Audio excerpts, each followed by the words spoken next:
And no, it's not a sponsorship, nothing like that. But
What is up, everybody? Welcome on in to the Apex Legends Global Series Challenger Circuit number 4, of course, brought to you by none other than Spark Series. My name is Dandro, I'll be your host for today. I'm joined by two amazing people here who are going to be on the desk with me. We got two more in the back. We're hiding them away. They get to come out soon. Don't worry.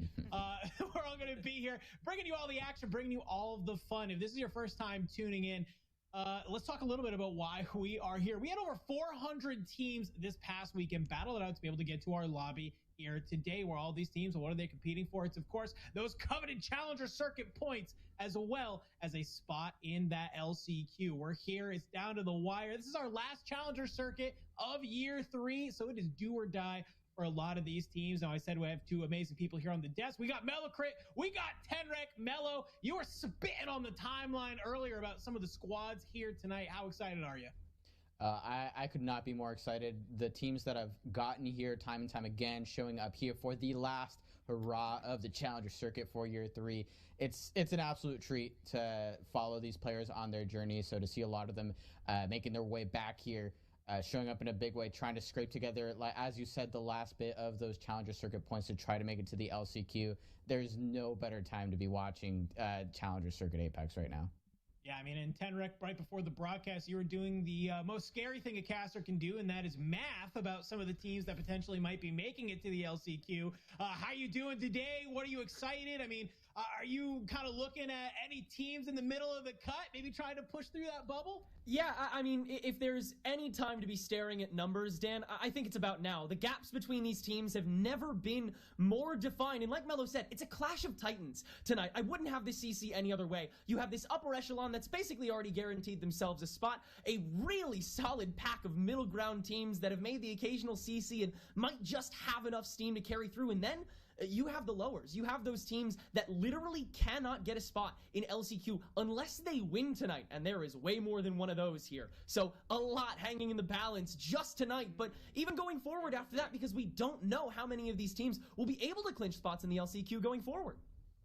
Yeah, I mean, it's all about getting as many points as you can. Let's bring up just a little bit of the point breakdown to kind of show everybody what we are looking at when it comes down to the end of today, right? We'll be able to have a number of points getting divvied up. So you can see there, obviously that first place, you get the 500 points total, which will obviously go in and matter. Even if you're first place, you get that spot in the LCQ, but your total amount of points still matters when it comes to kind of seeding and kind of which side of the bracket you'll start on. But obviously you can see that sliding scale as we go down. 10th place, 400 points is still a lot of points to add to your team. But like you said, Tenrek, it is still anybody's game. You still need to be trying to be able to get that win, or at least second or third place for some of these squads. You can see kind of as we go down on through here. But we have the points. We kind of know what people are playing for. Let's just talk about what everybody this here is going to be really about. interesting. We have our That's for sure. teams. Let's take a look at I'm actually excited to watch this. Semifinals to see who kind of had to battle their way through here. When we look at semifinals A, we can see Dude's Night out, Mello, putting up 86 points. God damn. Kind of insane. Yeah, absolutely unsurprising to see Dudes Night Out. Very top heavy here. Heavy hitting players on that stack. Of course, with Duplex and Lou joined Fake by Reds. up and coming Roller Fragger. Donut in Shop is Koifel. back Made here. a big They impact, won and I 2 of expect them to make a huge showing here. I amongst have what some is, high hopes for Donut Shop. That's for otherwise sure. been the mainstays of Challenger Circuit that maybe haven't had their opportunity If to they're play winning against some 2 of the circuits, heavy hitters of Pro League. But of course, some of the they're teams in that we top see throughout 10, here, they have I that Pro think- League experience. Some of the teams I think they'll still that get top 10. that have joined for us sure. throughout Maybe the even top Challenger 5. Circuits have had their Looks little quite brush low. with that upper echelon of Apex Legends. So a lot of Beamers, exciting names here. Blinks. But Oh, of Blinks course, are- looking at Oh, the I score remember lines, Beamers. you gotta We got wonder whether fucked. those streamer pretty sure we played Pro against League teams are Beamers. going to continue their run here in the Challenger Circuit Finals. Yeah, I'll The be really dojo. curious to see how do they stack up Timmy, against some of these bro. squads that we know have been putting in damage in Challenger Circuit. But when we kind of look at semifinals B, It's Timmy, Kenrick, who's LeBronzy, jumping and off the Design page Full. for you that we need to pay attention to here today? I mean, obviously, Dojo stands out first. Timmy grabbing enemy and Designful in there to not only grab really solid sustain going into CC4 for a solid LCQ spot, but a team that has shown absolute dominance across this entire event so far. They are definitely a force to be reckoned with. And then joined alongside them, one of my personal favorites, the Crypt. One of the most consistent teams, not just in this CC, but in last CC too. Crypt Such is a a good team. dominant squad just about every single time. It just comes down to winning the dang thing, which they've had a lot of trouble doing. Yeah, I'm excited to see TS Mex there as well as Redeem. Some of the other squads that we'll talk a little bit more about. But guess what? We are cooking today, folks. So we got game number 1 ready to go. You can see everybody's dropping on in. We got 3 games of World's Edge, 3 games of Storm Point. Mello, Tenrick, take it away. Thank you so much, Dandro. This is the last Already qualified for opportunity LCQ, bro. for Yeah. points in this Challenger Circuit, points to try and make it to that LCQ. As we drop in for game number 1, we are of course looking out. Bro, for those Yer early was the team that contests often fucking end up railed my really circuit, bro. driving the momentum of some of the teams that are on the losing end of some of They- those contests, and with so- some of the caliber of player that we are seeing Let's look at in this. this lobby, it's going to be absolutely terrifying. I don't know if anyone's really going to want to take that fight, especially on World's Edge. Well, we've already seen some micro adjustments coming from Our these round 2 contests. didn't We play saw well. up in Skyhook the most But hated you're ain't no brain 66 taking points different first bits round, and 41 pieces kills. of that region of the map, but they've Second all sort round, of bled into 70 each other kills to with not 102 necessarily points. disrupt one another just yet. So we'll see if that adaptability They continues. weren't There were some burnt other out. contests, but I don't think a single one of them matured. Here's Redeem, though, trying to find some follow-up damage as they have landed down in Fisher. Good circle for them, though. Have to only go a little bit south here for the moment, but until then, they're going to try and find this follow-up damage. Paps gets a good amount shredded, but has to take a second back and Redeem. They're willing to play the long game here. They absolutely look like they're, at least on the winning end to start, already a fin there from Z Davis. Zone Davis has finally made their way back to a Challenger Circuit final. So it would be an absolute blast to see them try and execute their big brain game plan. But first, they have to win this fight. Nice damage coming out from Paps. Ooh. And that Massive is just blasting this squad apart. There is one last member trying to run away, and Paps maybe over-committing to that drop and not finding the shot that they needed with the Mastiff. And now Paps is actually going to get full filmed while the res goes down. Edition will get knocked out, but this will certainly slow down the game plan of Redeem. A 1-0 contest score to kick things off. Yeah, definitely too big for their britches so early on in the match, too. That is catastrophic. So much time immediately wasted. Luckily, Redeem should be able to get a solid recovery, though. Poor Edition, though, they initially didn't even claim that spot. They were originally going to go down to Mine Pass and Bridge, but you know who was there? Donut Shop. Speaking of which, let's check in on the two-time Ooh. CC champs. Mello, Let's see correct 'em. me if I'm wrong, but these guys have won, like, 8 or 9 of their last 12 CC games, and 1-2 of their last CC events. Have Should they we not played in be, Last like, Chance a little qualifiers yet? Terrified of these guys still. I mean, absolutely. If there's a team to be scared of in the field, it certainly is Donut Shop, though. You do have to note, this is not a team that is walking around the edge, pushing teams, taking every fight. They are probably one of the best executors of that zone gameplay, and led by Davis Wave. Don't get it twisted. Pumpkin Eater, Revenge of Pumpkin Eater 69 is in fact very much a veteran of the game of Apex Legends, knows these zones, knows how to play deep in that zone. So expect them to find a lot of end games, but of course, running into that Sheila in the late game is also not the funnest thing to be dealing with. So certainly a team to watch out for, trying to make it back-to-back Challenger Circuit Finals wins here.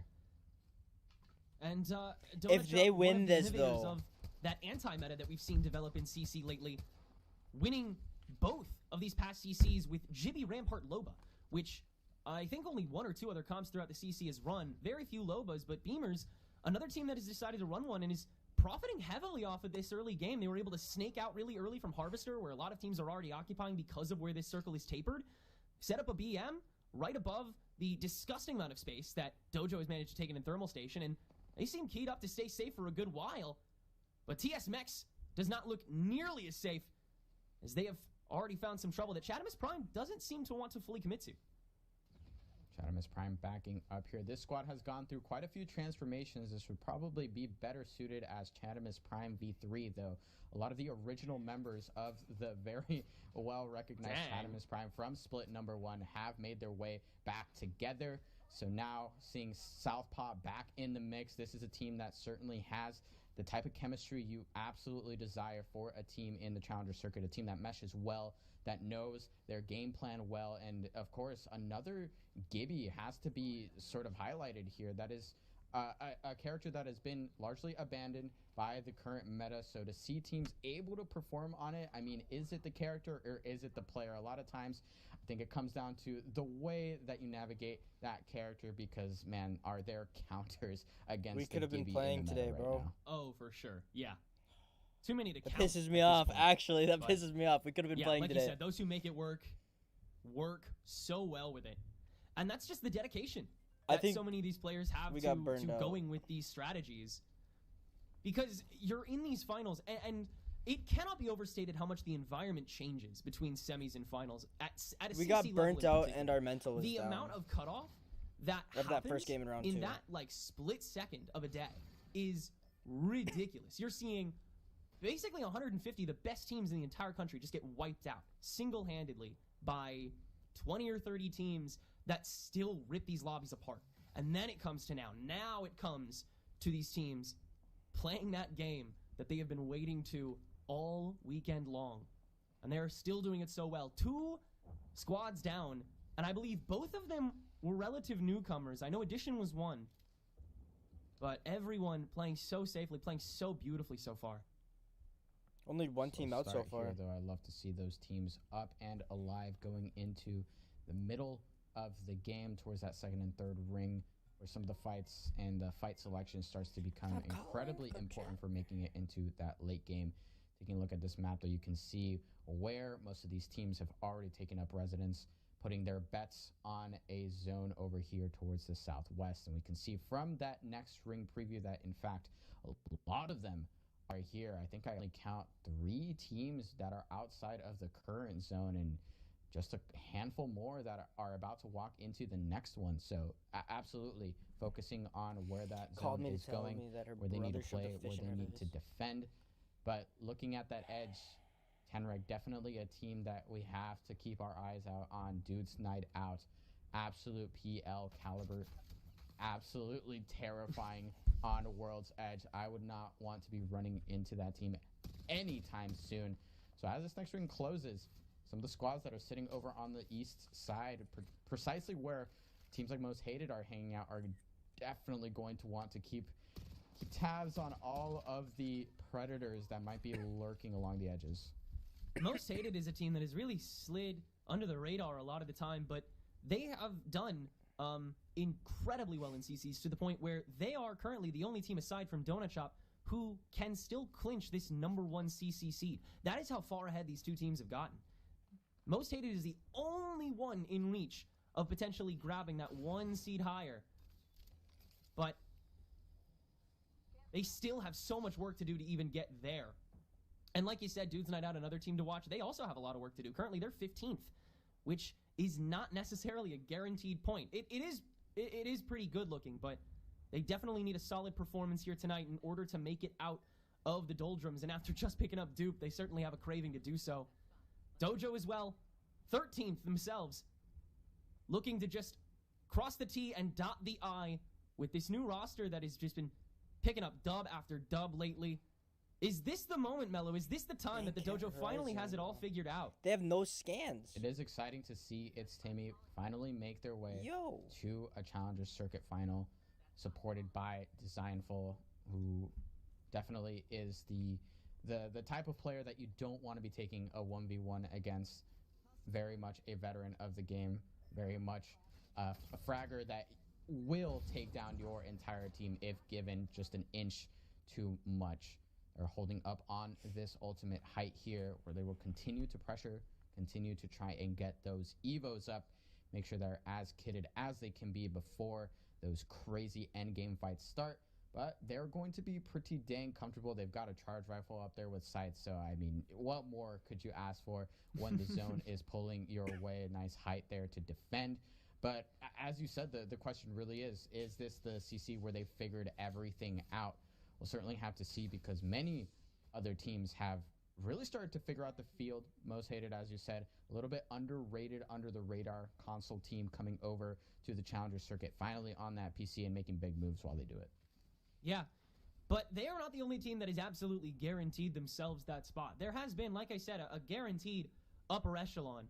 And most hated, while they sort of stand alone with Donut Shop to an extent, No Name, Crypt, MSW, who is notably not here tonight, and Aporia, who is also notably not here tonight, although they won a last CC, and TS Mex all have... This watch party is more enough sponsored by to carry Dubby. through. They have such a defined lead over the rest of CC. It's actually pretty incredible considering how much game all of these teams have had to play, but consistency reigns through in a select few, and I guess now you have an early visage into those teams to watch now and going into the LCQ.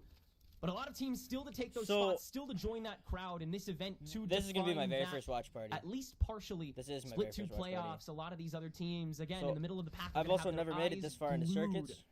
When we head back to the international land stage.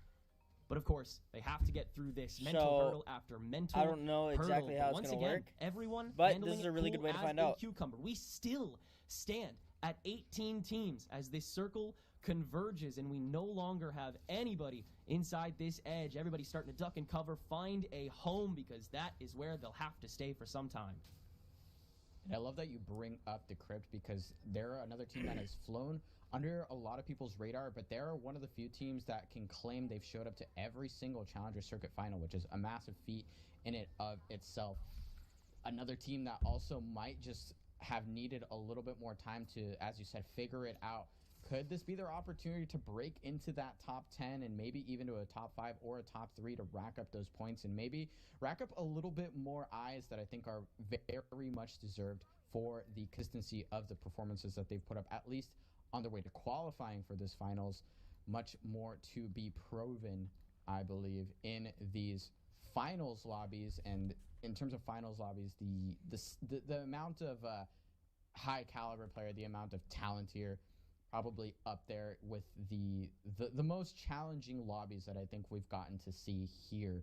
And I think the fact that we have so many squads still up might be a testament to that, though. As we mentioned previously, Dudes Night Out has not quite started hunting yet.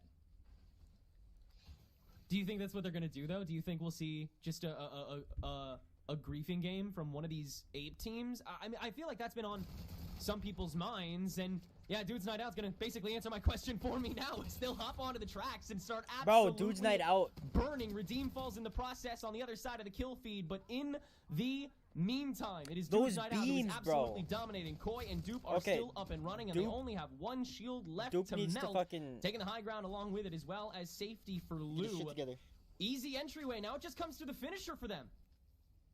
And Duplix on that signature caustic, stabilizing the heck out of this fight. Still hunting for that last kill, I believe. I think Koiful hears it, but as we saw, the execution, the attacking power of the squad is there. They might not have stabilized quite enough, as there is already a third party flying in, and that's going to be 2 members down, one completely out. Lou fully thirsted. Duplix Bro, answering Dupe back. if he hit his beams, the damage isn't there. The reset was not crisp enough, and Vizenko has come through, taking out easily the scariest team in the lobby right now. What an insane clutch. I think that was Crow's Joe. I want to say that was Crow's Joe who made that clutch. Oi Senpai was the first to fall, but taking that low ground pretty quickly, and then the bamboozle from them is absolutely gorgeous. Knowing they can get away with that as well, knowing they can take their time with their fight because they're so out on the extremities of this circle. They know they're allowed to make noise, and they can basically still go wherever they want now because of that Horizon and Bangalore mobility. That was just a beautifully retaken fight. And yeah, like you said, one of the top prospects already down in game number 1. That sets a massive precedent for how this is going to go. Dojo, another team that once again trying to brandish that marquee. Timmy is going to find an opening pick, but it is absolute chaos from the upstairs. I don't think Dojo should be settling on finding squad wipes. It looks like they might just be hunting for kills while the rest of the rats wait it out under the deep waters here in Thermal.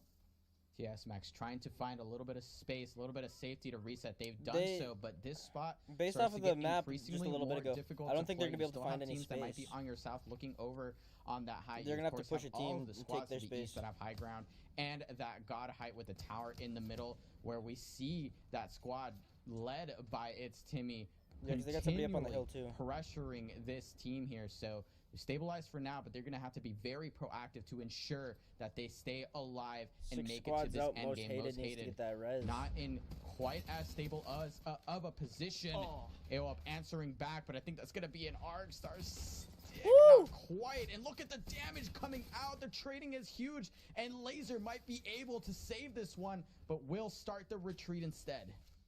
No, bro, they were both so low. And yeah, again, beautifully taken. I think that's Aim No Brain that they were facing off against, if I'm not mistaken. But it looks like everyone will kind of take a step back. Yeah, Most Hated is going to try to do a little bit of a mild, soft retreat here. But Awope is going to fall. And so the fight may just get reset here. Laser looks like he's trying to just hold it down as the Crypt waits by. But in the meantime, Retired, a team rotating from the other end here. They actually kind of have a tough go at it. They are the only team outside on the yard still, and they do spot Aim No Brain on the other end of this track. They don't know what lies beyond the other ravine, though, so maybe unsure of what route to take, and they don't have a Valk to do it.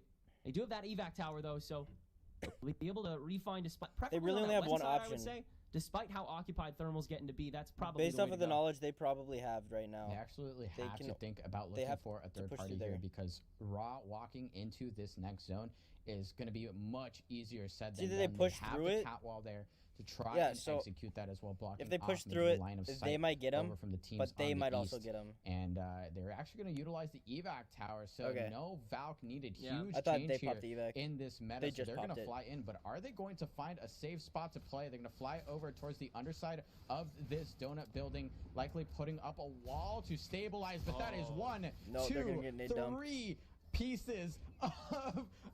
Oh my god, three grenades. Just 3-piece that team straight back to the lobby screen. Retired is eliminated off that rotate. And who else but Team Yer to do it in the most creative way possible? Normally, Fuck you Yer, look bro. up when people are coming Actually from those evac towers. What did Yer do? They looked down at where they were landing and just launched every ordnance they had, and it worked to a T. It worked to more perfection than I think I've ever seen a Valk interception go. And now they'll breach that space themselves, take that low ground, a dominant position with a lot of great other teams gatekeeping them themselves. But I doubt anybody wants to approach them right now, especially after that display. You gotta wonder what happened to the bubble there. What happened to the catwall?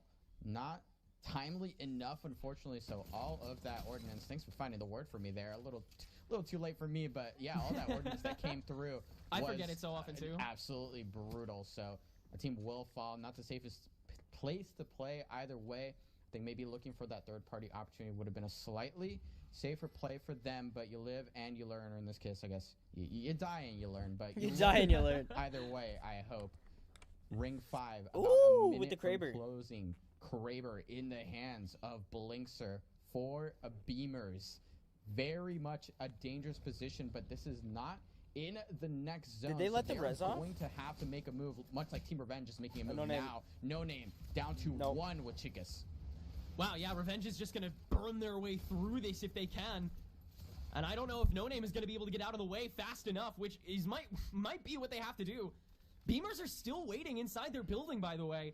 So I don't know if they've missed that window to rotate, or no, they're going to go for it now. It looks like they'll step outside at the very least and take the edge of this circle. They're in a slightly safer position. don't have to move as much, but they still do have to get inside this circle and reconsider, and Team Revenge knows it. They will start to scope out this other building and make sure that they are the only team coming in from this northwest, and they'll start committing resources to it. Donut Shop is also going to start taking a look around. They know that they are not the only ones here. They know they are occupied, and they know they can win just about any fight they want to, but it's up against Ur, one of the black sheeps, the wild cards in this entire event. And after just 1 or 2, the last of which they used only random picks of Legends for, they have a chance to make it to LCQ as well. One of the best out of all the teams in NA, and they will begin their ascent now with the help of that Dark Veil, rotating around the entirety of this dead space to get into the circle safely as we reach our top 10. Do not be fooled by the composition you're seeing on your screen. They are no longer going full random with their picks. This is a composition they've been working in scrims. They've utilized it now to sneak into a corner of this next zone, and they continue to deal damage to the squads in front of them. That's going to be J-Trips going down. You're going to see Ashley Marie taking out one of their members in a trade, but TS Max is eliminated. Donut Shop. In the process. Donut Shop's out. Shop, your previous Challenger Circuit Finals winners, eliminated from the lobby as well. And the last thing that remains is you're on that side of the ring. Absolutely beautiful. And they have enough space to get out of there. They only have 2 members, but that is more than enough to carry on to get some more placement points. Let's see how many more they can find. Dojo up to their heads in doo-doo. They are down at 6. Chaos are the ones to beat them in this bunker. Still working like a charm, subbing out that G for the Valk, or for just a little more mobility as a unit, not needing those evac. Okay, that's where all the other teams were. That's why I was this time on the southern end of that circle. Everyone's sort of finding their own space, but a couple solid potential dominant figures have stepped out. Beamers, who have been hibernating all game, have finally tried to take this center circle, and Team Ur will attempt to join them in this main building along the outskirts. Everybody else waits for the action to commence, and there is a little bit of action. A double Kraber shot to get the first down of the fight, but now reacted to. It may just not matter. So much damage already coming in, but Crewbuckle strikes back. And it's down to just 1 member for Ur. You cannot fully rely on that, and so we have another rat entering the top 5.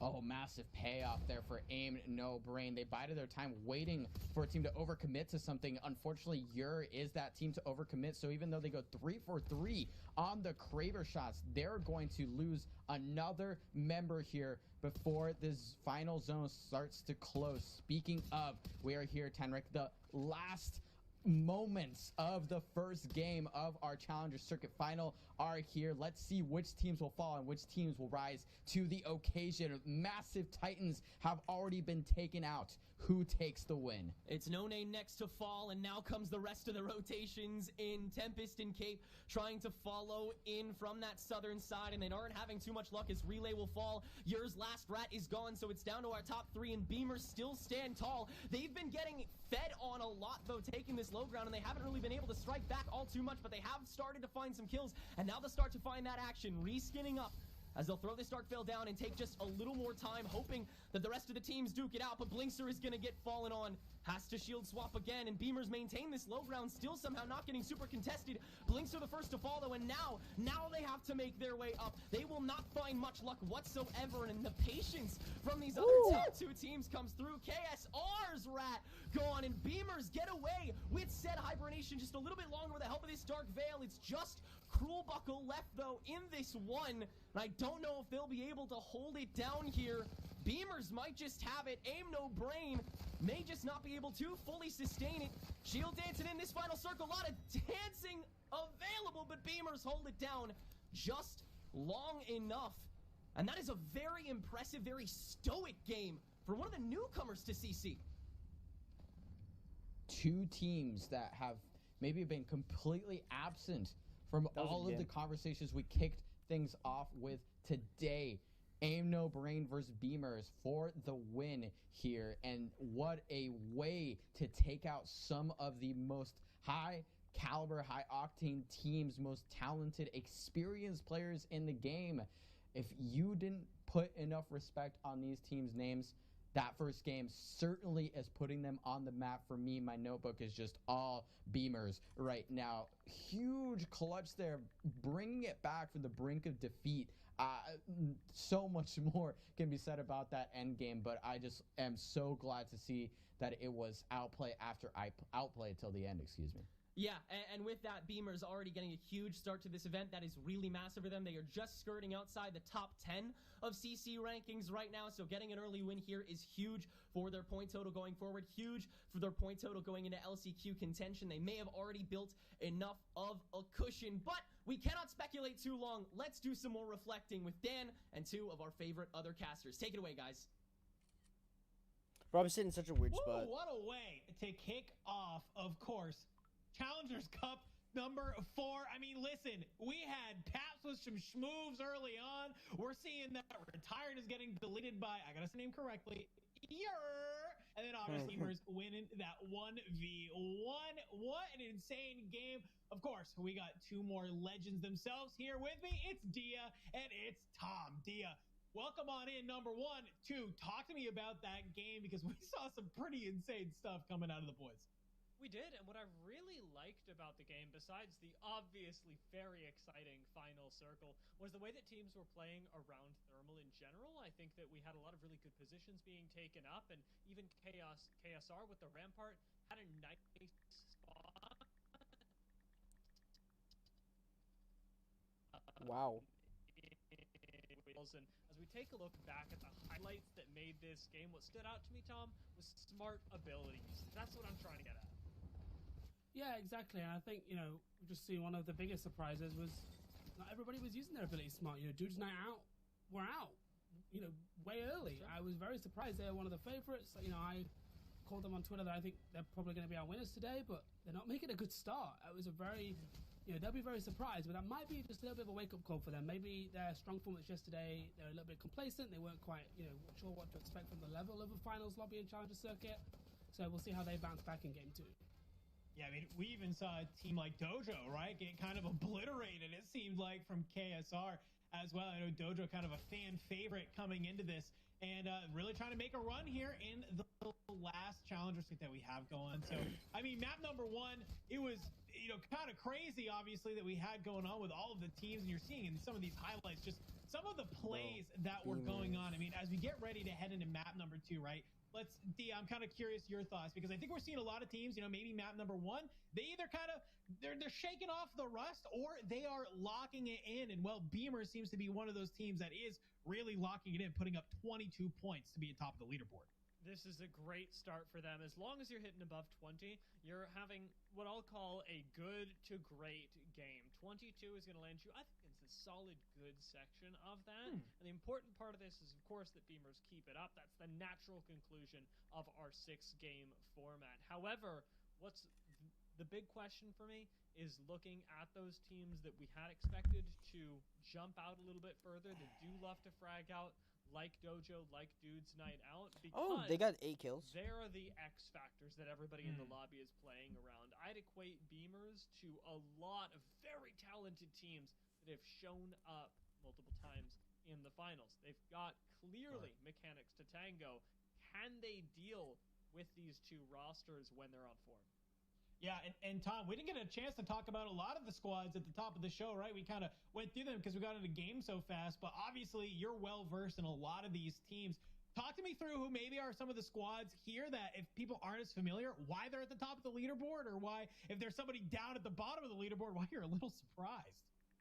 Yeah, I mean, look, touching past the obvious of the couple of big names that we've mentioned, I think a team that I'm keeping an eye on today is Team Yer. I think that I'm keeping an eye on their names. too. I think that gives us an insight into their attitude for the day's games. Look at what they did last time, right? They literally randomized their legends the entire time, made finals, and didn't come last. They pretty much qualified for LCQ, as their name suggests, and I think that, as we saw in that last game, that presents an interesting situation because they're playing with freedom. They're just playing for fun.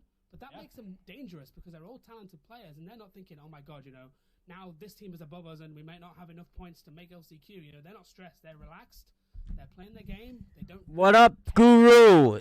Watch this shit with me, bro. But if they int something and have a bad game, they're just gonna say, lol, and go next. So yeah, it makes it very, very dangerous for other teams because they're unpredictable. I got to imagine it's kind of like an interview, right? You know, it's always the ones that you go in and you're not really thinking about. You're like, you know what? I'm probably not getting this job anyway. That you just like walk out of and crush. So maybe that's your today. Sorry, how do I say it, Dendro? You say it. Yer. I was gonna yell at Tom for not saying it correctly, but it's okay. I'll use my loudmouth. 2:30 in the morning. 2:30 in the morning. I need you to have some passion here, Tom. Okay, this is the last Challenger circuit we have, and I need some passion, but that's okay. I totally agree with both of you, right? I mean, we usually see this more in like game number 6, where it's like last game of the day. You're watching on a Nicewig stream? Yeah, he can go in between. Try and survive, try and scrounge up any amount of KP. Teams and but when you shit. have a squad I'm that's watching doing that from map these number guys. 1, it gets a little bit dangerous, right? You have your landing locations, you have your loot pads, your timing. Oh my that you're God, kind of Jacob, trying to answer hit. me. And if another team throws that off, if you're not kind of a well-versed team who knows how to kind of pivot and has different game plans depending on where the circle draws and stuff, you could be in some really sticky situations. So we got a couple wild cards going on here in the map, and I like it because I think it's going to create a really dynamic map set for us, right? We've already had one game, obviously, here on World's Edge, and we are kind of looking to move through 2 more. We're kind of waiting on just obviously this lobby to get up and running.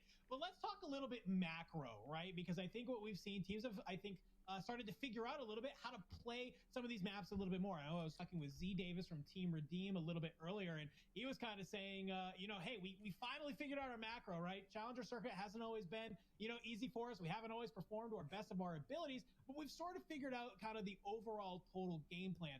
Dia, I'm really curious, right? If you are maybe one of these squads that didn't perform well in game number 1, what sort of adjustments are you making into game number 2? Nah, for real. To try and get some I of told those him like points, I'd be down to play games at around like 8, at the end of the day. and then I found out like 38 minutes ago, Throw this towards Redeem as well. Is figuring out a little over 38 minutes ago, that I could watch this, and I was like, hey, I'm gonna do a watch party on the fucking tournament I was in.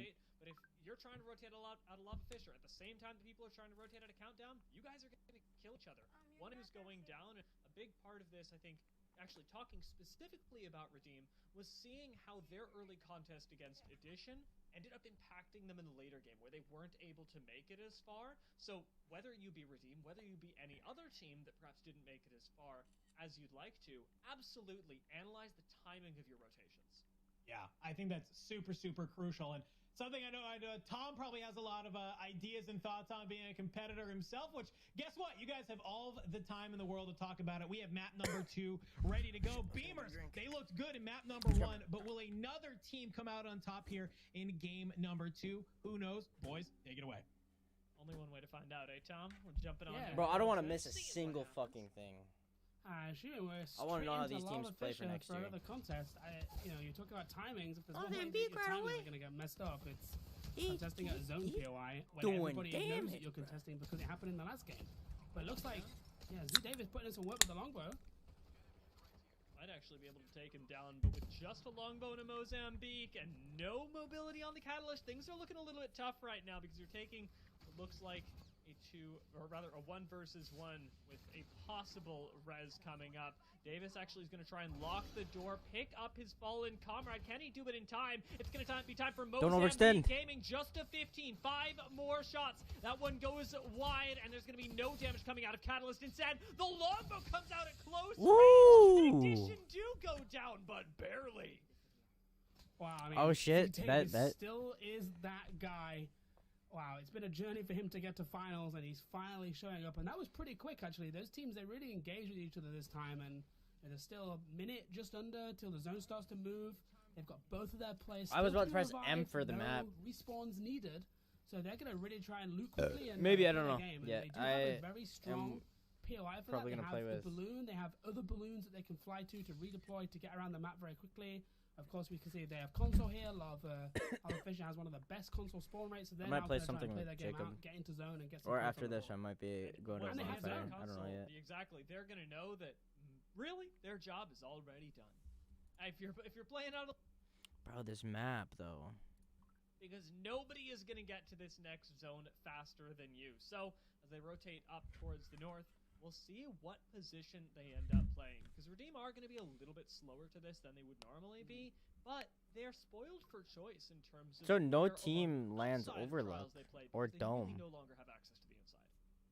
yeah, we can see that, you know, a couple of other teams that might have considered third-partying the fight. Well, obviously, like, for example, the Crypto Countdown, you know, third-partying Lava Fisher from Countdown is really, really easy. You can literally pinch a team, you know, without having to really do anything or take any risks. But they're already set up in trials. 1, 2, 3, looks like they 4 are moving, but they'll be teams very up in pleased, I Skyhook. think, that they got that contest over so quickly. A Because as you fifth can going? See, you know, Donut Shop A already sixth? moving up on them, and that is the risk. If that takes a long time and you These have teams are the gonna zone, fight it out. teams aren't even gonna be They're third-partying you separated. on purpose. They're just gonna be, you know, rolling up. You're in their way, and if they can grab a few kills on the way to getting a really strong spot in zone, no team is gonna pass that up. And to be honest with you, there isn't even a way to rotate around if you want to get to that side of trial. So Z Davis will be really chuffed that he managed to get that fight cleaned up nice and quickly, and they'll be hoping now that they can still get one of those good spots. Bro, the new Like you said, Magic there Mike are movie options came there. out, and I really want to And watch that. Just remind me, Tom.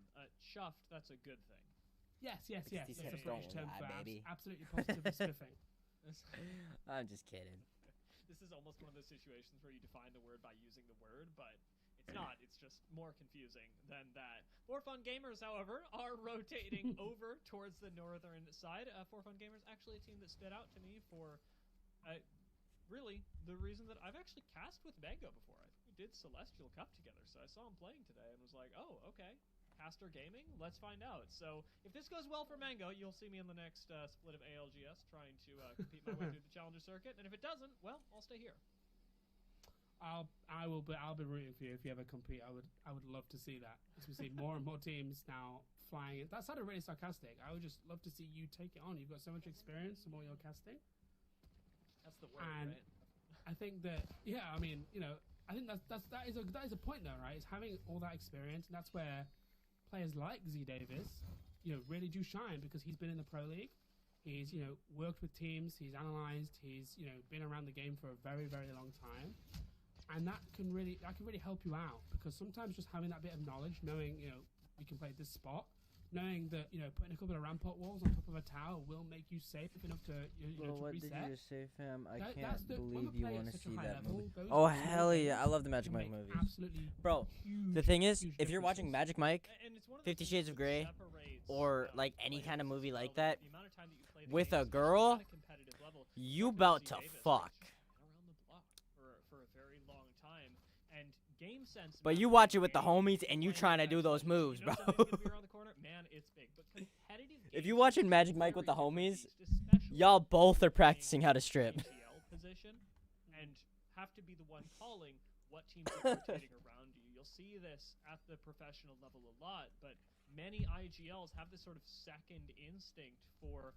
what actual teams are coming up behind them. Not just that there is a team, like, say, Donut Shop rotating up through Lava Fisher, but that it's actually Donut Shop. They'll guess it right most of the time. And that is something that I think goes unsaid about the Challenger Circuit, is it's so much more difficult, because if you're a Pro League team, you know, you're playing against the same 30 teams all season. You really start to build that knowledge of, you know, what teams like to do what, you know, where they rotate, what spots they like to play in certain zones. But because in the Challenger Circuit you're playing against hundreds of teams, and, you know, have we ever had a finals lobby that's even got, you know, 15 of the same 20 teams every week? I don't think we have. So you're constantly having to adapt on the fly. You're having to do research, you know, one night, as we see FSQ here. Jesus Christ, homie. Losing a player and potentially having to back away from that engagement. So, you know, Perfect example. yeah, exactly. And, you know, how do you know which teams are going to play trials? Which team likes to take the tower? What comps are you on? Who's following you up? You know, is there going to be a contest at, you know, Lava Fisher or not? Did teams know that in advance of the games? You know, because that jams up your rotate. So I think that's something that goes unsaid, is that experience is even more, that sort of raw experience, that being able to, you know, adapt on the fly, I think is even more important at this level than it is at Pro League level. Got a little bit of a fight breaking out in Harvester as the dojo end up finding themselves, actually put up against Ur, who desperately need to heal, by the way. Don't want to get knocked in zone at this point into the game, and he won't. Syringe for the win. It's going to be enough to stabilize inside of Harvester, and you do have plenty of time to hang out here, especially because there's a crafter in this POI, and Ur should be able to scout out when they're actually safe to go forward, because they've got a crypto. What is it with this crypto as well? We've seen increasingly more crypto being picked up by teams at the pro level. We're seeing it pop up in Challenger Circuit, but a crypto Bangalore squad. What's this meant to do, Tom?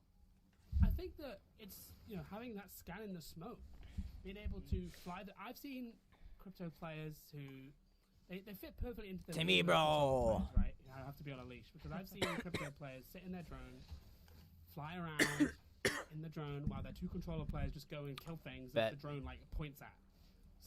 So I can turn up the audio all the way He's a very flexible on both my mic and good resets. You know, you can get banners at a distance, in my Streamlabs settings. take a lot of fights. You know, he can get you that information. He can also scan those map room beacons or those respawn beacons and survey beacons to scan where everybody is on the map. TS That Max is a lot of information that he gives Dojo. you. Need to get the fuck out. Strong at a counter push. You know, with Bangalore and crypto as a combination, you can hold your own for a very, very long time, whether you're in a field or in a building. And he lets you play flexibly like that because you always have something you can use to slow a team down. Flexibility is super valuable as well. I mean, we can talk to death about this, but it's why you see legends like Seer and Catalyst featured. The ability for these cooldowns. I think I will end today. To be both defensive and offensive. Who is that, Crypt? So much. And we did get Yeah, I think that's Crypt. Reset in Skyhope. We got a lot of teams rotating in and starting to fight each other, so we're gonna jump in with Most Hated and see what they do on their way in towards the north side of this ring. It's gonna start off with Wope finding the first knock onto Bunk and with a grenade to cover the entrance. It is gonna be a pause on Most Hated for a moment until suddenly the team on the inside burns live, and as it turns out, Laser almost does as well. Turn the Most game up Hated, as well. Clean house and Aim No Brain go down. Yeah, I think this is probably the most appropriate time ever to use the phrase "let him cook" because those guys just Let him absolutely cook. roasted in that building. Last time I saw that much fire, it was when Dia started rapping between games. Oh no. So yeah, That was so our I think secret that, but that was a really, really clean wipe, and to do that without taking any players down in this zone, because this could have been a server fight. You know, lots of teams want to make their way around to this side of Trials. A lot of teams that maybe have slightly guessed the zone wrong, or are just trying to take a fight on the way in. For example, Dudes Night Out, who, you know, you can see them literally licking their lips as they stare from this head glitch of this team, but there's, you know, competitive Apex in a nutshell where you're getting help from other teams. You know, they're going to be poked out by all these other teams. Oh my fuck, I keep pressing the wrong things. They can make this push, and with that caustic, if they can get that caustical in the top floor of that building, just as they do, then you know the other team's going to have to exit very, very sharpish. Night Out do drop one, but you got Koifel on your team, so Wope hits the floor just as quickly. 2 versus 2 with Duplex supporting from afar, has already tossed in the Caustic ult, as you mentioned, and Wope going to be full thirsted, giving Koifel the opportunity to shield swap, res his partner, whatever it may be. Lou's still on the ground. No Digi sight just yet, but with Duplex, I love you. Got Caustic as a defensive option available. Dupe instead is going to have to play forward, not being able to put out a gas trap just yet. Finally puts one down and is going to try and go for the res onto Lou, but it looks like it's being shot through the door and has to play things very carefully. Just a little bit of gas to cover, and Dupe pops the shield battery with seconds left. Lou needs to be picked back up. This is now getting extremely risky. You threatened the server fight earlier, Tom, and Dude's Night Out clean up Most Hated just in time. Yeah, and they do have that caustic, you know, being able to put those barrels down to really delay that. I think most of this watch party is just going to be me making sounds. And, you know, hat tip to do for the timing as well. Appreciate you. But, to be able to delay that, and teams do see caustic. If they got as a pushed hard, they will see, well, that is a caustic team. You know, if we Dude's Night Out would be out. Stall us for days and days and days, and when they already have control of the building, if you are starting that server fight, the only way you survive that is being at the center of it. If you're one of the teams trying to push and you're just getting delayed and delayed and delayed by... I like you. You silly little snake. The reason we talk about it is the eye of the storm. Stop it. Oh my god. Be able to jump out of this building and actually go hunting for a moment. So, see what they can do up against Viz and the squad. Dude's Night actually dropping Koifel as we just jump away from them for a second. That's going to be nigh on unrecoverable since we got a Sheila covering the escape of Lou, but Duplex is going to go for it because they're calling down the Moby, so you better hope that they're able to grab that banner in the next little while, because otherwise this mobile respawn is going to do a whole lot of nothing. Find out how well it gets covered. I didn't know he died way out there. I was kind of not paying on attention. this Bangalore super zoomer, a lot faster than Caustic anyway, and going to be able to grab the banner and hopefully get back to this mobile respawn beacon. It looks like the other teams are going to focus each other. Was complete. When Tom gets back, he's going to be ecstatic about a journey like that. Oh my god. Free kill.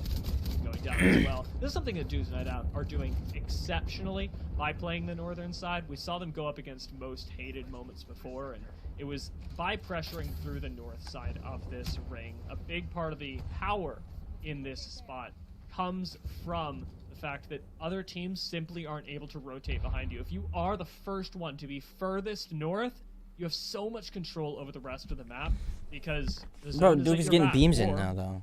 as last ring, the edge of the map is at your back. So Pain and Suffering, without that advantage, are going to be sent right back into market. I'm pretty sure we played these guys in one of our circuits. Until the ring closes. It is Pain rather and short amount of Suffering. time, but also not a zone that you have to be too concerned about, especially when you've I still like you. got things like the Catalyst Wall and the Bangalore Smokes to cover you on the way in. Dropping the ult excels does mean something big, though. They're going to need what is likely the Catalyst Wall to make their landing safe. Maybe even the Seer ult as evac tower is going to go up. This Valkylis meta is going to continue. Let's find out where Pain and Suffering end up on their landing. 15 squads left. They've accumulated 1 placement point. Evac tower going to survive for now. And I believe I'm welcoming in a friend. I believe I'm welcoming in a friend. Unfortunately, our man Tom having some internet issues over there across the pond, and we hate to see that. So guess what? You got another caster here. I'm not nearly as good as Tom, but I'm happy to be in here and happy to bring him in for a little bit. And actually, guess what? I don't even have to do anything because Tom's here. I was going to say, better hope you can rap as well as Tom. And Tom, you're joining us just in time to see Pain and Suffering get eliminated. Dudes Night Out, after The dropping third squad. Coifel in an engagement, managed to get the mobile res back and have survived. Lou is a the decent player? oncoming Oh, yeah. Yeah. Lou has been playing third Bang so party. well. Third party there by my internet provider. While I was mid speech as well. Here's already qualified for LCQ.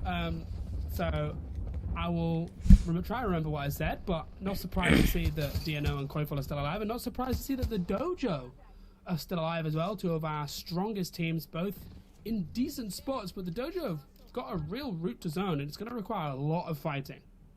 At this point, playing ever further off of the low ground, it's clear that this way lies war. Beamers are going to go down, 11 squads left, but Dojo are taking the path that honestly is going to move them through teams that rotated unprepared for a squad to rotate out of zone and into them, and it works exactly like that. They catch a team off guard instantly, force a defensive catalyst wall, and now control the only path forward, the only route to the north that leads you to the promised land of the zone. Yeah, and sometimes this is the best position. That was to be in actually as a really fighting fucking team. smart. This team has mechanics, it has experience, you know, it has the passion, their communication, and they have only one option. There is no room for hesitation. There's no room for, you know, maybe a lack of chemistry, you silly little counter-calling, goose. or, you know, jumbling up your game plan.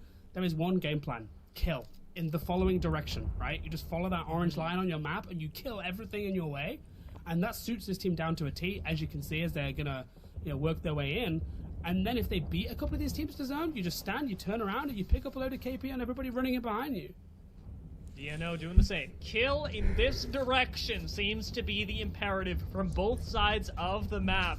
FSQ are going to become victims. They of this are not that unfortunate far out of situation. ring 6 Dudes Night Out or find 5. themselves face to face with what I believe is just 1 or 2 more members. This is the difficult part, though, for Dojo. Keeping Bro, Designful squads needs to heal. inside of Trials as the teams try and There we rotate go. up towards the north. They've put themselves in a spot where it's relatively likely that this gets third party. Timmy Zone's slow closing healing. in, and Dojo are looking tasty.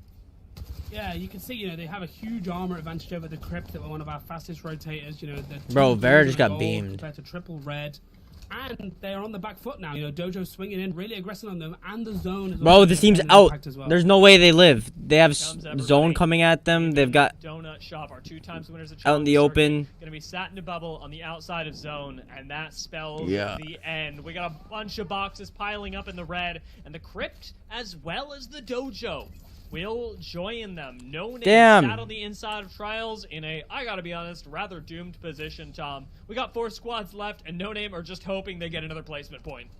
Yeah, I mean, this is just the complete polar opposite to the last game. Thermal, you know, there was somebody in literally every, you know, square meter of ground. Whereas here, everybody's just kind of, you know, got stuck on the south side of zone. everybody's. I mean, look how many boxes there are there. It looks like a Home Depot or something. So you're already struggling now to see a route to third place for No Name. I'm gonna be honest with you. They've been CSGAN. Teams know they're in there. Their only hope is that these two teams fight so much that one of them dies before they have to leave.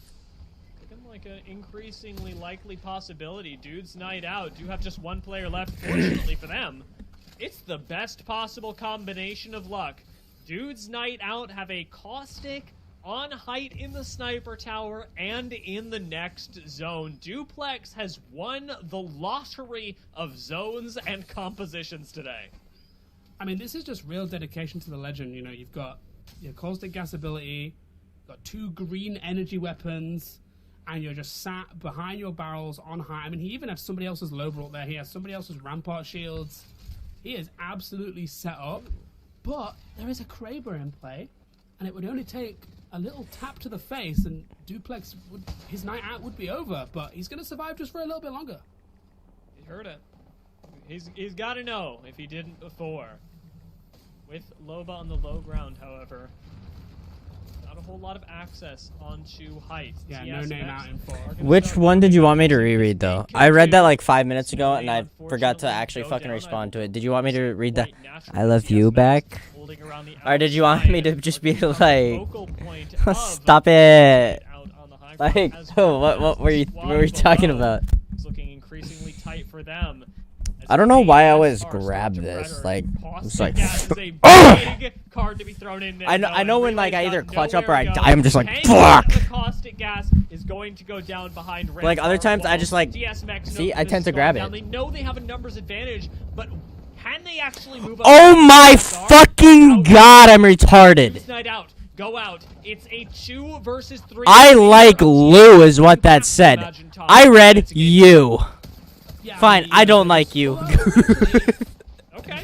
Yeah, maybe not. Maybe just turning that back around. Oh, never mind. I'm fucking dyslexic. Clutch, how many times do you get to say that in the challenge? TS Max with the dub, bro. 6 months. Somebody on MNK did something cool and they won the game. Let's go. Woo. No, that was good. That was very that was as close as we've gotten. No shot. That whole time for 20 minutes, I thought that said I like you. They had nothing to lose. I mean, completely valiant attempt by Dupe there because he knew he wasn't in on the tower for much longer, and he had to just try and force that team out. He had to force them into the open. He had to encourage the other two teams to fight, and then hopefully get second. But I think they kind of thought, well, you're trying to grief us. Well, we're just going to stare at you and grab that kill, and at least by putting that team into survival mode, maybe he actually caused his own downfall there because they felt the need to get that extra point and get that second place locked in the bag. Yeah, and I will say, very Guru, I hope you're laughing at me. Of our squads, or should I say 4, that ended up surviving until that ring closed, because while No Name did go out early, it was an unfortunate situation for them, where they had a whole lot of loot on the inside of Trials. As we look forward, however, standings have absolutely been mixed. So there is a slight chance that we might not be playing in tomorrow's tournament. And that's my favorite thing about Challenger Circuit, Tom, is how much it changes every time. Yeah, exactly. I'm really looking forward to seeing, just how this has shaken up over that last game, and just how close it is at the top of the leaderboard. Right over my balding head, bro. From like 2nd, 3rd, 4th. But there is a chance that we will play in it too, because a lot of teams don't show up for stuff, and it's with 80 teams. Came to save us partway through, as well as Mellocrit and Tenrek are waiting for you on the analyst desk, and I'm not going to. We signed up way too late. That's what happened. Wow, but so we are on the wait list. Everybody, like, my pass doesn't fucking matter. Everybody has it. I'm a little cheerful, of course. That's what the event pass is really for, is the tournament. Because I think it was just, like, really awkward, but I think we got to see a couple of those squads kind of flex their knowledge and their ability to kind of stay alive and be able to play, after every game, this is leggy for being able to win that 1v1 there. Right at the very end to be able to clutch it up. But hey, we have 2 people here who know way more about Apex Legends than I do, and I'm really curious to see what they have to say about it. So Mello, when we kind of take a look at that map overall, what jumped out of you from some of those squads, because it got a little awkward? Yeah, I mean, it was astoundingly difficult to navigate.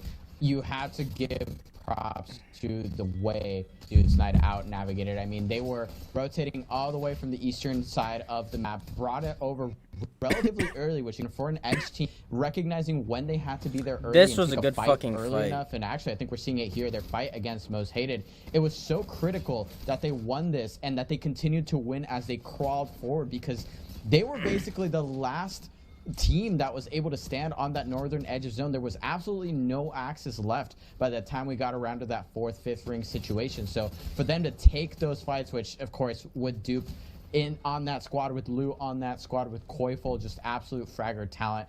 It wasn't at all surprising to see them winning all of the fights that they did. You want me to hop over to Nightwing That stream? was a team that we kind of wanted to highlight a little bit more, right, Tenric? Obviously, this squad is like insanely talented, right? Kind of coming in from a little bit of mishmash of some ex-pro leaguers coming together to fight it on out. But talk to me a little. Edge, then we're going over to Storm Point. Can't lie, man. I don't like World's Edge right now either. I'm still not a huge fan. I'm a little bored of it overall. But I'm not going to lie, when the games have just good end games, man, I can watch any map. When the games are actually sweaty, you could put me on any fucking map. For real, I agree with him.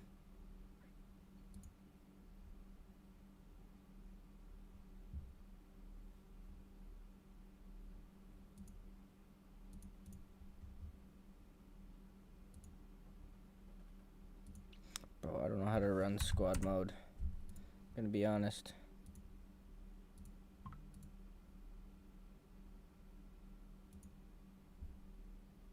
How about blue?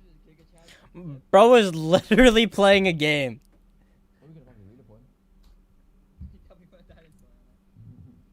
Their head out of the sand a lot more often. But here, it's more like people bringing their head underwater after taking a deep breath and seeing how long they can hold it down there before having to finish the fight, get back up above the surface, and then survive just a little bit longer. It was TS Mex who did that the most, grabbing 24 total points. But that top pack is looking really solid, Mello. Dudes Night Out grabbing 9 KP for that 16. No Name even cracking double digits, too. That's I mean, funny. It's definitely a battle of the minds, but when it comes to some of the rings, I mean, Dandre, you were watching too. It gets absolutely chaotic. The survivability just tanks at some point, and you gotta wonder if it comes down to luck of the draw, whether you're the one getting 3-peat or doing the 3-peating at the end of the day.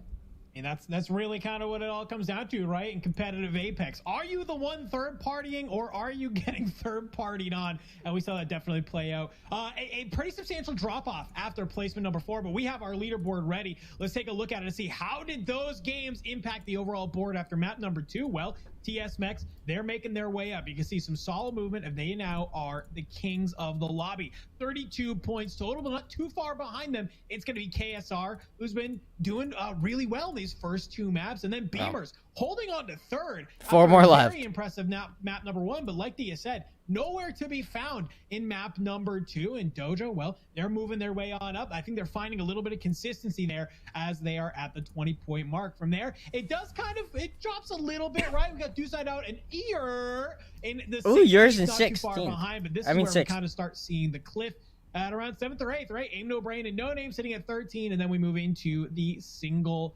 digits. Donut shop, bro. They need to, if they're going for their 3rd CC in a row dub, they need to so as we kind of get step up their ready shit. to head into game number 3, Mello, I'm really curious, right? If you are one of those single point digit teams, what is the new strategy? Because obviously what you've done so far for 2 maps on World's Edge hasn't really netted you maybe the points that you want as you get ready to transition into Storm points. So what are you doing if you're one of these squads who's looking to net some serious points before we move maps? I think World's Edge is sort of the staple map where you need to execute your game plan. Sometimes the rings don't go your way. I mean, we've said it multiple times at this point, and I think anyone watching could agree that that ring is absolutely brutal. Not even having the decency of ending on trials, but out to the northwest and who knows where near the sniper tower. So I think the execution of the game plan matters a lot. I think it's unsurprising that we saw a shift in the performance there, because some of the teams that sort of were able to navigate their game plan a little bit better with that ring in particular saw a little bit more success. So whether you get the luck of the draw on the ring is one thing, but whether you are making sure that your plan of attack is working out, I think that's going to be the name of the game, and that's what's going to bring consistency as we round out our games here on World's Edge. I love that because I think that's the number one thing we've seen sort of in Challenger Circuit over the sort of this year has always been is the teams that can play consistently are the teams that are able to come out on top, which I know is like a pretty like dumb thing to like say, like, oh, if you play good, you get points. Like, okay, yes, obviously. But when you're in these top tier lobbies, right, you can't let maybe a lackluster map number 2 be able to get you down, right? You still have one map here and then you get to kind of shift. We know a lot of teams love to sort of change even their legend composition in between the 2 different maps. So you're hitting a little bit of a reset button here after this map, but you got to get through this one first. So, hey, like Tenrec, Mello, I'm going to let you guys bring us on home. But wonderful. Thank you so much, Dandro. Our last game of World's Edge. I don't know. My aim Tenrec, after yesterday was you got pretty your eyes fucking on, crispy. I've actually loved the flow of a lot of these games and the way that the fights are sort of popping up and giving us a lot of delicious morsels to sort of munch on as we proceed to the end games. Some of those middle of the pack squads, I know you have your eyes out on them, but any teams right now that you think are about to have that big pop off that they need? It's a really tough call, but Donut Shop has been noticeably quiet so far today, Mellow Crit, and I don't think they can stand to be so quiet any longer. Their dominance is just too solid. On the other side of the crowd, though, I will say I have my eye on a couple other teams that Bro are landed lower survey down the camp. This rankings. team's about to fight. B2, I think is a team that we've touched on once or twice already tonight that has been looking a little more consistent than normal because they're one of those teams that have been making it very often to CC finals, but unfortunately just underperforming when it comes down to it. They need to crack that glass ceiling, and it looks like they've come closer to it tonight. We'll see if that continues. Is like Dan well put, we're only a third of the way through the night. There's still this pretty massive plateau, and while it's weathered away a little bit, there's still a question up in the air of whether or not this sort of a canyon between the top 7 teams and the bottom 13 teams transforms into a rift between halves of the lobby going outside of this game, or if it gets a little more competitive than that. We'll see a team that certainly might finally get their opportunity to rack up some points here. Being on a 2-0 losing end of a contest is not a great way to start a Challenger Circuit Finals, but based on the player counts and unfortunately based on what I can see on our map over here on the side, I believe that Team Redeem has loaded in as a duo, and this team has cut on here, so they are looking to wipe them out completely very quickly here. Swiftly, Redeem is eliminated completely from the map, so make it 2-1, maybe 2 to 0.5, being that they didn't load in as a full stack. But now a new addition to the map for game number 3 here. They'll get an opportunity to play out their World's Edge game plan. They'll get a chance to finally do what they got to do without Redeem in the way. Yeah, now the timeline's been split. We have a moment where Addition gets to shine, and let's see what they can do with it. I mean, like you said, it's definitely tough to be caught in that contest 3 times, but Addition offered a moment of respite here on Mirage Artois. And hopefully they use it to the best of their ability because they have a lot of space to work with, and they are inside this opening circle, which is once again rocked us back northwest. Not nearly as drastically, though, as I imagine we'll probably take the circle to either Countdown, Landslide, or Monument, Mellow. But will that impact the rotations from the southern side of World's Edge? Because pathing tends to shift pretty drastically when we have such an epicenter of a circle potentially reigning in. And, well, you have still a good couple options. As this triple contest from Skyhook, because it is going to be relatively congested in this upcoming circle, does have to achieve some sort of climax. That climax will start with No Name falling and Aim No Brain having 2 members still up and running, and that's not all the action we're getting to see. Donut Shop is also getting approached right now. Donut Shop in dire straits right now. We see there that Davis Wave put down to basically 10 HP, but the knock has not come through from Retired. We're going to put down the wall to try and set this up. And also committing that Seer ultimate, but they've decided to back off from this. They don't want to draw too much attention, and this is important. Having the restraint when you know you didn't get the early knock, when you can't wipe the fight quickly. Looking at where they are, I mean, it's like throwing blood in the water for the Piranhas to come lurking. It is not the situation you want to be in, so they're actually going to count their blessings. They're having done some damage to Donut Shop in terms of damaging their macro at least a little bit. They've decided to come back to this tunnel here just south of Skyhook and try and fend off this team that is looking to force their way in with not many other, I'd say, savory options on the other side because, yeah, Skyhook is starting to get pretty dang busy. Lots of rotations coming their way. Yeah, we're starting to see a lot of traffic in just that tri-state area in general. As everyone got the memo, you need to be there soon. You need to claim your spot. You need to have the pre-sale code ready for Skyhook. Reserve your spot, because that's where a lot of these teams think we're headed to, which means that's where a lot of the action is, which means that's where a lot of the KP is going to be anyway. Whether we migrate or not, it will be an exciting one, and the migration still looks to be in the minority, as indeed the circle will pull towards Skyhook and Countdown. 18 teams to go here, and the patience still legendary, pacing a big question as we, again, enter this halfway point, the last chance for some of these World's Edge teams to perform, and some of the favorites still have yet to perform. I noticed Crypt was still in that bottom 10. I believe that Retired and Edition still trying to wait for their chances. They are still up and running right now. I'm trying to see what other teams have been struggling. Yeah, there's definitely a few. I mean, Redeem was kind of in that middle Redeem of and the pack Revenge. too. Team Revenge, yeah, there are a lot of teams in that conversation that are like that single digit. Yeah. You know, so definitely keeping an eye out for them. I did want to shout out that Retired just have Casellas on that team, which definitely a lovely sight to see here back in the ALGS. Very high pedigree player, has experience, you know, from back in the T1 Apex days. Had multiple stints with Series E and with Oxygen, so definitely no slouch here. But slouching right now is a team on the other side of Edition's onslaught right now. They've hardly taken damage on Jito, maybe 25 HP taken so far, make that 50. This push could be deadly for the defending squad right now. They're still trying to head up. This is 4-5. Dude, I kind of want defending Edition to themselves, win and this. Mango's already quite low. Win this game. Edition still taking out the low ground, and again being very patient with this, but that's because Sponge is on the other side and has tried to go for the flank for the high ground. Whiffs most of those shots, but the damage is already Nice. done. And Edition will be able to Actually, that breach was the a good building play. and have enough time to heal up over here in Fissure. They do not have any contesting, and they can actually move a couple different directions. They may need to take the long road, which means they may need to do that now, but they are super prepped to after a very well-earned fight.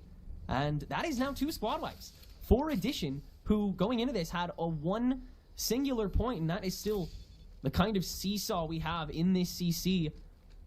And that drastic change of rankings will no doubt continue into the great beyond that we call Storm Point, no doubt. So what, now they got Edition 6 still have work points, to do, 7 far total. too much, because they cannot clinch an LCQ spot from here, being a team that has 0 points walking into this. They need to win in order to grab a spot in that LCQ. So they have to get hungry now, because after these 2 games, they have so much work to make up. The hunger seems to be helping them out right now. I see that they have probably, if I'm not mistaken, 5 KP having picked up the Team Redeem duo, as well as the squad we just saw wiped off the map on your screen. So Edition taking a fight that's actually great for their position. This is a lovely spot for them to hold, because while they aren't necessarily, you know, comfortably looking at this next ring, or at least the next ring that we've seen a preview for, they have a lot of vantage points from which they can pick that likely all-important 3P they're going to have to take to move into the next zone.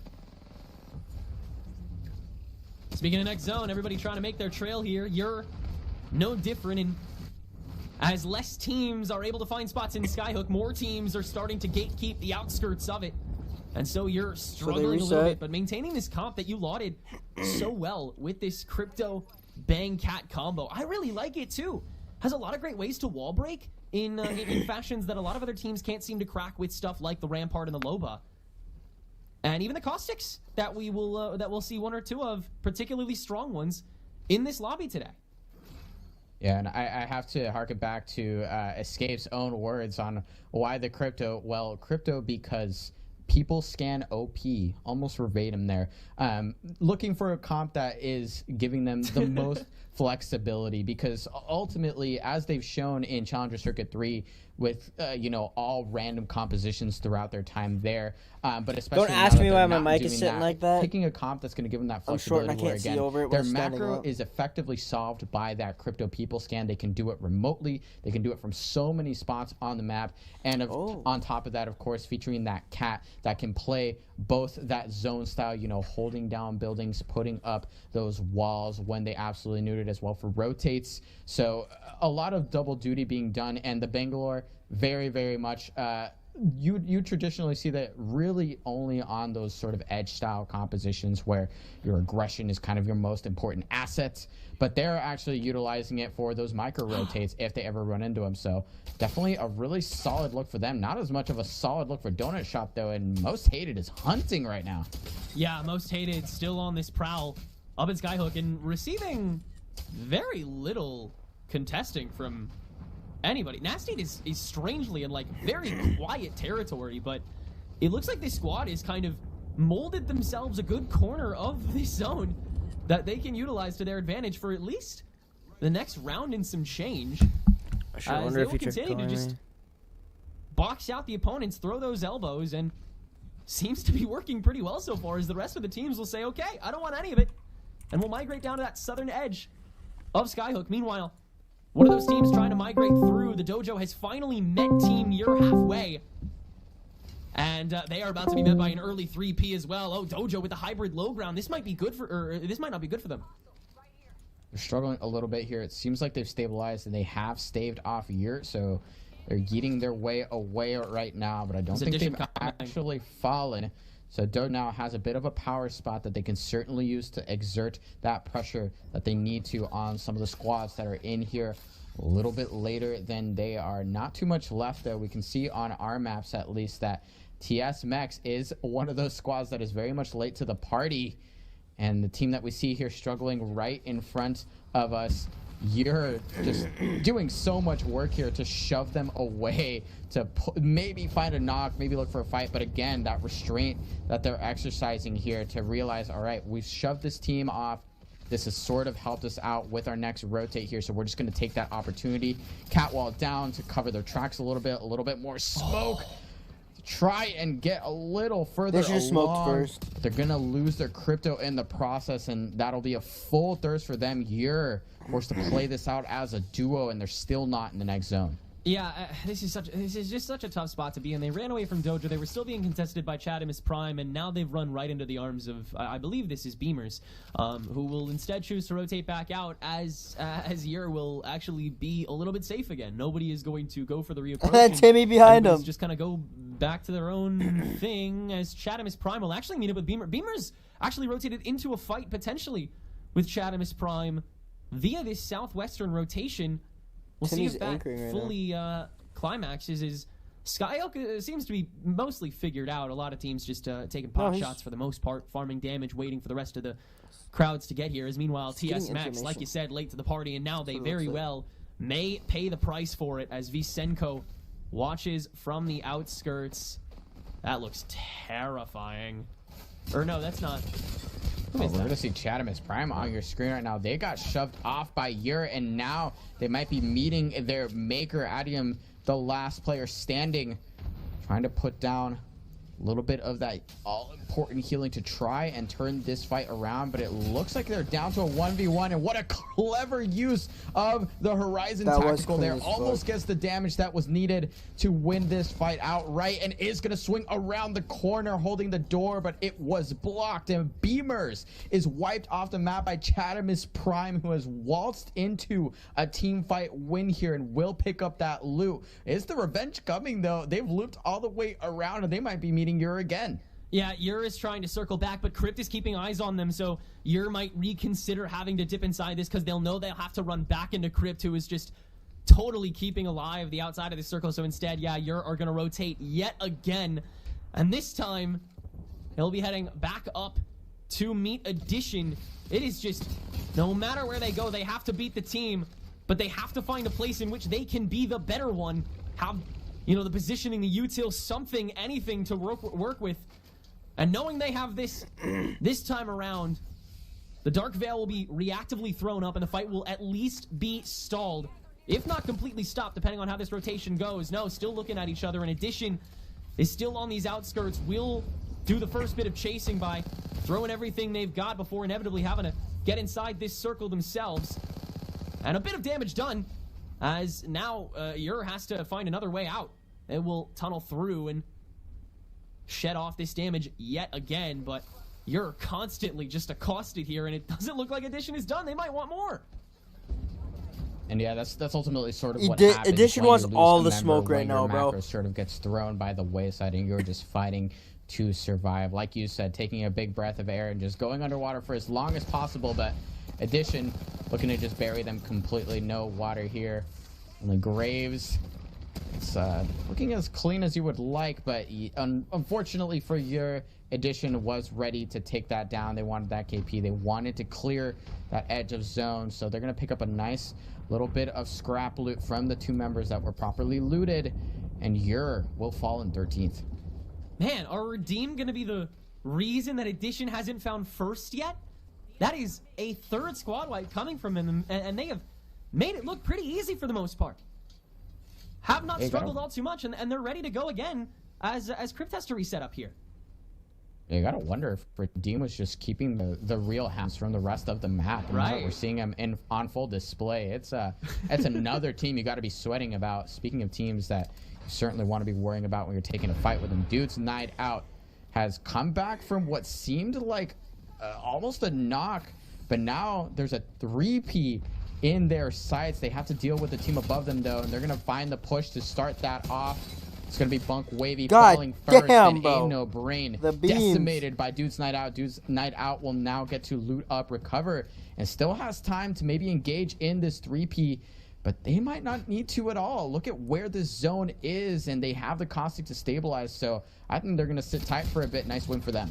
Crypt might have just dropped on them, though, so they might be fighting again. They might have gone for the late third party. Ooh, Chadamus just beat also Addition. trying to stave off as much as they can for the time being, and they're just barely able to get that squad wipe. Addition's Underdog's reign Addition, finally though. ends, and it's at the hands of a team that has a much more storied history with coming from the brink. Another team that has to work super duper hard to even have a chance at clinching a spot or having a chance at a spot.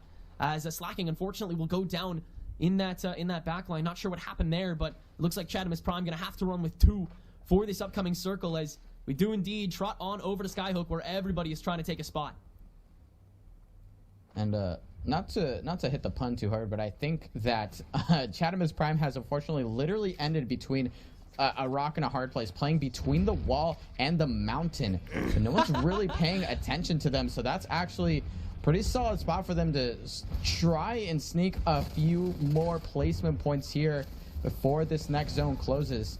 Dude's Night Out, though, not looking for that placement. And in this situation in particular, they're looking for that KP. The Crypt has been taken out, but that fight was definitely crucial because now they control one of the last of 3 buildings that is still in this next zone. We have multiple floors for the team in the east, so likely we'll have to give one of those up and coexist as more teams start to flood. And 9 squads left, Tenric, before ring number 5 starts to close. This is absolutely packed, and the party is just moments from getting started. Yeah, Dojo is going to finally step out and stretch their legs, too, outside of this cavern. They'll immediately meet Chadamus Prime, or at least the fragments of them, but that's about all they'll see, as the rest of the teams are just simply too occupied with being inside these buildings. FSQ is going to try and make a rotation to a safe one, but the only one is the one that's still claimed by Dude's Night Out, who is about to take yet another taker in what I believe is pain and suffering, and indeed, they will get wiped out so dang fast, partially at the hands of FSQ, who will now try to make that immediate entryway in now. They'll need to coexist, though, because of how low those shields are, and so Dude's Night Out might see a window of opportunity. He'll try to pounce on it, but with such low health, it's kind of dicey for them too. Lil can manage it all though, and as Visenko falls in the in-between, Dude's Night Out on the way to shredding yet another squad that will succeed. Dude's Night Out. Building. FSQ falls, and we're down to 6. Touch some grass. No, I'm just kidding. Beautiful. That was a beautiful play though. Dude's Night Out, understanding that if they can just shove this team off, find the opening damage to get a knock, and just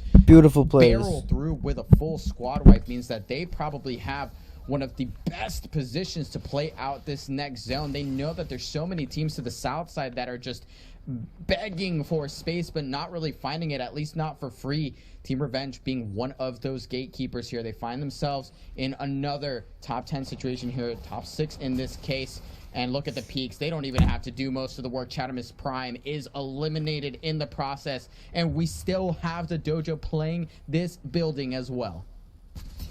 Yeah, Dojo now inside it. Revenge trying to find the damage from the top here. Cobra looking for it with that L-Star. I feel like a fan favorite is definitely Dojo because of Timmy and Designful. Maybe we'll try and spot something here as Dude's Night Out might finally get fully trounced. I mean, I do want them to win. So much pressure on them. Yeah, most hated. I think they are the one team that is quick enough and kitted enough to handle this finally. But Koifel is not done yet. This fight is not done, and it might not be with just one player. Duplex is still up and running and will just barely make it inside. Koifel's gonna go for the race here. And Dude's Night Out might still have 2 up. Yeah, no one can reapproach this fully. Most Hated's gonna try, but Awopa's the only one who can get up quick enough. That's a lot of opening damage, though, and Dude's Night Out may still be finished. They'll try to re-enter and a couple shields to work with for Dude's Night Out, but there just might be too much in the mix. Laser down first. Awopa to a crumb. Dynasty looking for the way in, and we'll have to take some extra time to go for that res. Still surviving, as Dude's Night Out will fully fall to the remainder of that damage coming through to the team. It is finally a new team's building, finally down to our final 4, but still only 3 places of shelter remaining. How much coexisting can further happen here, Mello? Absolutely none of it right now, because this is down to, I believe, our last 4 squads, if I'm counting correctly on my screen, and DNO not being in the picture means we won't be seeing that caustic smoke, which can cause absolutely absurd amounts of terror in those end games. So no caustic ult means that now it'll be down to which teams have the bubbles, which teams have that ultimate that we have been seeing more and more as this season has progressed. Out of these 4 teams, I want Gibbies, who has the catwalls. This is about to be a mess. The Dojo already getting their door blocked off by a huge black hole. Team Revenge taking to the sky, and here we go. Henrik, the last 4, the last ring starts to close. Revenge still trying to offer that last ability. It may not work, though, as they've started a firefight far too early, and there may not be the health to keep up with it. Down to just 1 in Doctoena, and still weaving through these dark veils. That's at least time gone, but there goes Retired, one of the only other teams that didn't have any points coming into this CC. 4th place is a solid start, but is it too little, too late, and not enough for the rest of these teams who are lighting up Dojo the kill. Most Hated and Dojo have finished their duel as well, and it's down to a 1v1. Doctoena has the drop on. Team Revenge take the dub from the high ground. Ultimately, is there enough value in it? Does it really matter at this point? We're halfway through that CC, and taking that dub is still a big deal. You gotta wonder how much ground Most Hated just made up with the amount of kills that they were finding there after wiping out DNO, after wiping out that 3rd place squad right in front of you. That was big points for them, but gotta shout out Team Revenge. This iteration of the team has been a blast to watch. Carlon fan making it back to a Challenger Circuit final is an absolute treat, and they're showing exactly why when they made their way to that part of the zone, they were able to just hold it down for oh so long, pressuring so many teams, including the Dojo, which is a team that was recognized as that sort of top-heavy Titan that you might need to be worrying about. They're making it look easy. They're making quick work of some of the best Challenger Circuit squads out there right now. So love to see them picking up that dub, and middle of the pack team no more, I reckon, because that is at least 12 points for the win, a little bit more off the top for the kills as well. Yeah, surely. A lot of these teams, I think, kind of finding their breakout moment in these first 3 games. It's tough to say what the leaderboard is going to look like because of that. We're going to allow a little time for them to crunch those numbers, as we'll take a bit of a longer break than normal, but we'll be right back here with Game 4 in just a little while. Don't go anywhere. All right, 3 minutes. Intermission.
Street Fighter 6. Fight.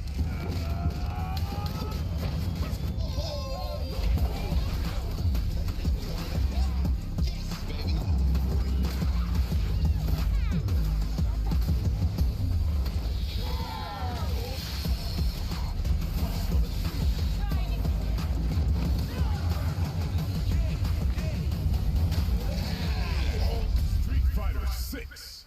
Available now. Question. What's up, Gil? When I tell my members on the socials about our auto loans with amazing rates, should I hit them with a skirt? Skirt. Maybe it's more of a Navy Federal Credit Union can help you save on a new whip with amazing rates. Yeah, that's definitely a Hundo P moment. Thanks, fam.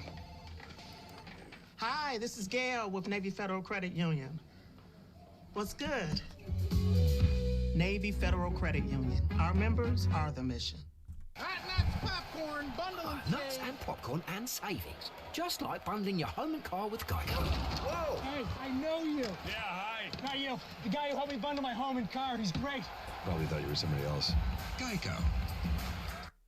Oh, this is gonna be the best summer ever. What did you just say? What are you doing You better here? not be saying that this summer is going to be better than the one that we spent together, buddy. Yeah, that was fun, but I didn't have Dash Pass back then. What's going on here? You having a party? No. Get exclusive offers with Summer of Dash Pass. Subway just keeps getting better. Break it down, Candace. They got world-class bakers to develop their tastiest bread yet. This truly makes the Subway series a dream team. You know about that, Chuck. Yeah, I was the bread of that team, too. Try the Subway Series menu. Their tastiest refresh yet. The Subway Series is getting an upgrade. The new number 19, the Pickleball Club. Who knew the Subway Series could get even better? Me. I knew. Maybe you should host a commercial then. Sure, okay. Subway Series just keeps getting better.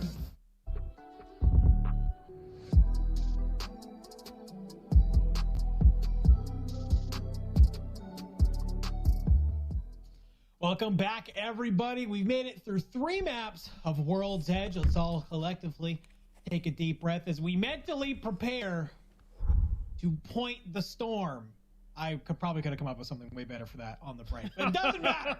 Okay, we have half of our games done, and we are ready to talk about the scoreboard, talk about kind of what we have going on. But let's just talk about that last game because Tenrek and Mello, they did a fantastic job breaking it down, but they were casting, and we got some big brains here on the desk, and I'm always curious to hear their thoughts. So Tom, I want to kick it off with you first, right? I think we saw some teams just kind of flexing their muscles a little bit, right? We got some top tier squads here that really kind of made it known that they are in this challenger circuit because they want that spot in the LCQ. Yeah, I mean, huge win there for Team Revenge. They've had I would say they've had a pretty poor challenger circuit by their standard. I'll be completely fair. I think that they've got some really, really good players on their roster, and Carlon as the IGL is very experienced. They've been up there and they've made plenty of finals before. They've had a slight roster change, and they're one of the teams that has to win today. They are nowhere near on points. The only way they're getting into the LCQ is by winning today, and they're going to be so pleased with that game because that end game was full of big teams. You had Dudes Night Out in the end game, you had Dojo in the end game. So that wasn't a free win, that wasn't an easy win by any means, and they called that zone really well, and they played the end game perfectly, winning that 1v1 at the end. So they're doing everything they need to do right now, and now they have to storm the point successfully and win a couple. Hey, just so you got on Apex. Yeah, no, I didn't even mean to click Apex. Too, right?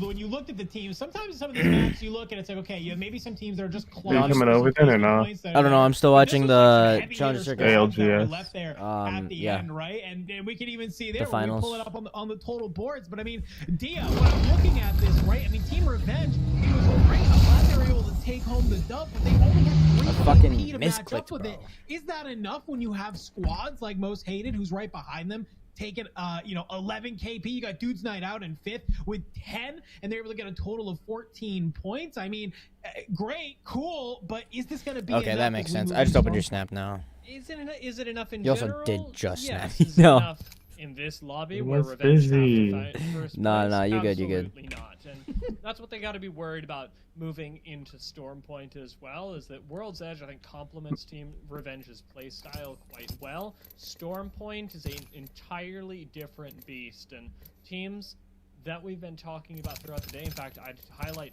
like Most Hated even, should be having a very good time. The Crypt, who finished 10th in this lobby, and Edition, who managed to finally make So it top out. 3 teams is Team Revenge, Most Hated, and Dojo. Slayed out. Actually, no, they're 10 not top 3. kills. They only got one They're placement the top 3 for point, that but bench. this team is absolutely the one that I looked at in Game 3 and went, oh, they're hungry. Yeah. Yeah, guess what? It's feasting time. But let's take a little bit of a aperitif. Edition made 11 Look at the total leaderboard. with I don't 10 really know what kills. aperitif means. I'm going to be honest with you. I know Alright. it's associated with It'd be like that dinner. sometimes. TSMX, Global Dojo, and leaderboard Dudes Night as we have Out. here, guess what? It is, of course, TSMX at the top.